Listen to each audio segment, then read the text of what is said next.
It has now been established that the killers were carrying out these killings to protect the illegal mining activities in the area. A federal government ban on mining activities in Zamfara State and environs has always sent the killers to commit more acts of violence, apparently on the instruction of their sponsors.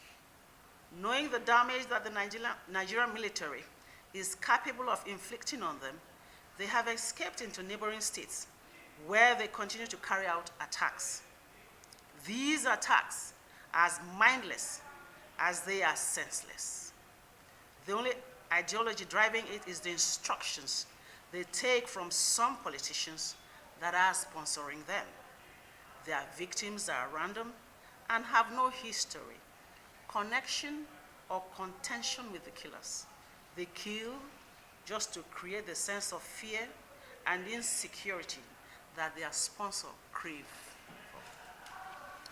These politicians are alleged to have been identified as comprising high-level serving and former state government officials, including some that have held ministerial appointments at the federal level in the past.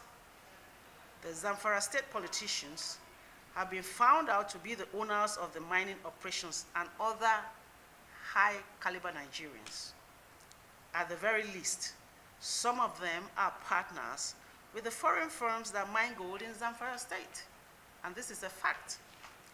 The incentive for them is that the ongoing orgy of violence in and around Zamfara State has taken national attention from the illegality of mining natural resources in manners that violate the provisions of the Constitution about resource control. They possibly believe that while the nation deals with the violence they are sponsoring, no one will remember to put them on trial for their crimes. The violence has also allowed them to disseminate entire communities and scare the inhabitants away to allow for mining without having to pay compensation or other entitlements that host communities would have enjoyed.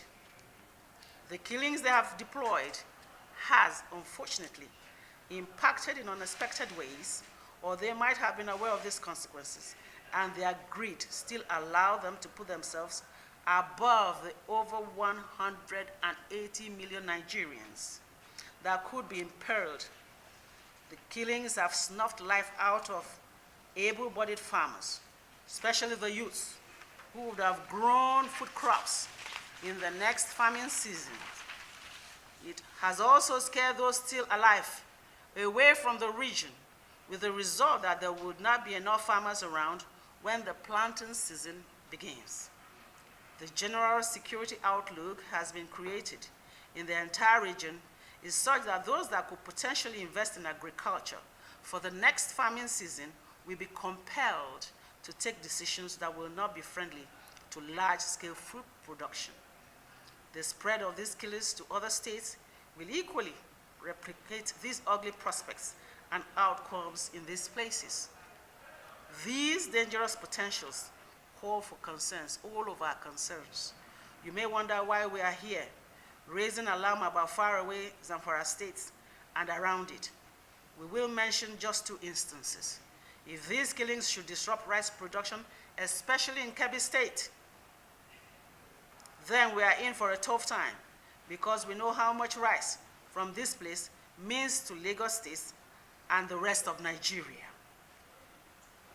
If the crisis impacts tomatoes production, not only will we have to face the crisis of paying so much for so little, we will also face the ugly prospect of job losses in companies that rely on tomatoes from these areas for their production.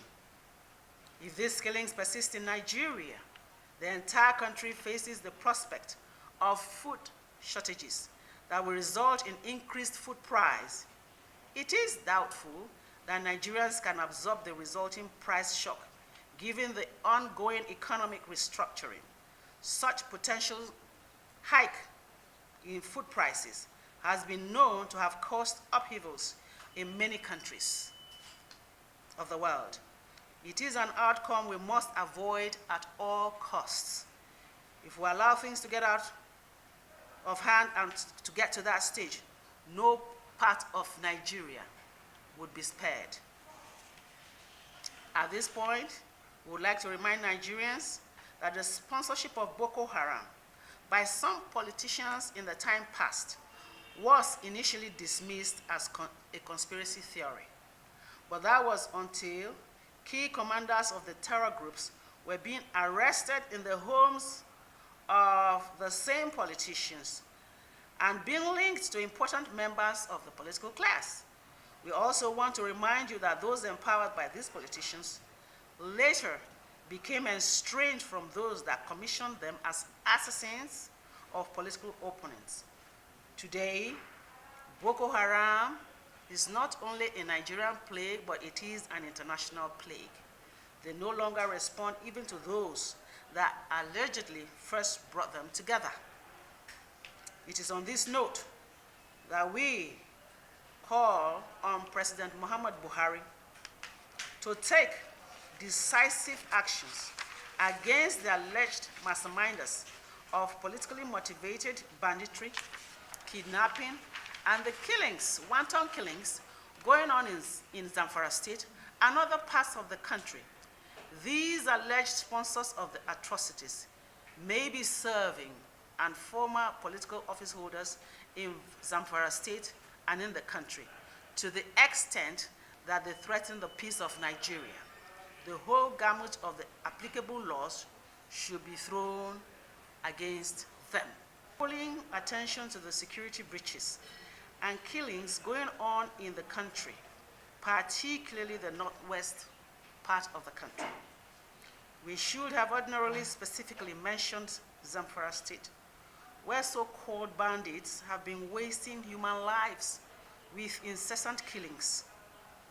But efforts by the federal government to curtail them have seen these contracted killers fanning out into Sokoto and Katsina States.